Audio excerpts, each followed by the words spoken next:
इस्लाम के शुरुआती दिनों में मक्का के लोग अक्सर पैगंबर मोहम्मद के संदेश का मजाक उड़ाते थे और उसे अस्वीकार करते थे।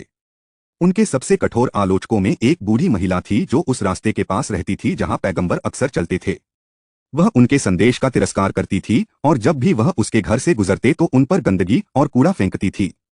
दिन ब दिन पैगंबर ने इस दुर्व्यवहार को चुपचाप सहन किया, कभी अपनी आवाज नहीं उठाई और न ही गुस्से में जवाब दिया।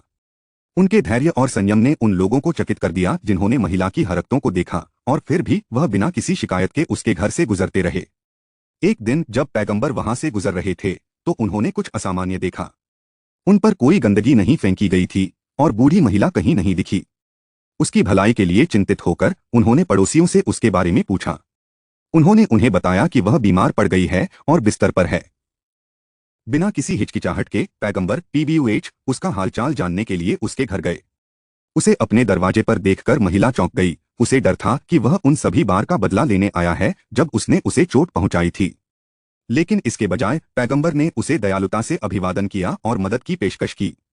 आज आप कैसा महसूस कर रही हैं? उन्होंने धीरे से पूछा। उनकी आवाज चिंता से भरी हुई थी। मैं आपसे मिलने और आपकी जरूरत की कोई भी मदद करने आया हूं। बूढ़ी महिला हैरान थी। उसे गुस्से की उम्मीद थी, लेकिन यहाँ वह आदमी था जिसके साथ उसने गलत किया था, जो उसे दया और करुणा की पेशकश कर रहा था।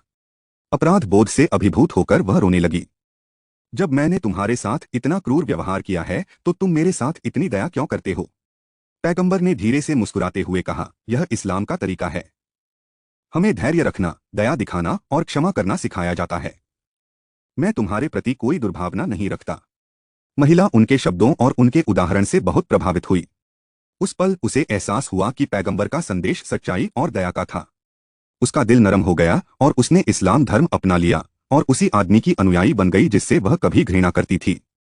अपने धैर्य और अटूट दयालुता के माध्यम से पैगंबर मोहम्मद ने कई लोगों के दिलों को बदल दिया, यह दिखाते हुए कि प्रेम और क्षमा क्रोध और घृणा से कहीं अधिक शक्तिशाली हैं।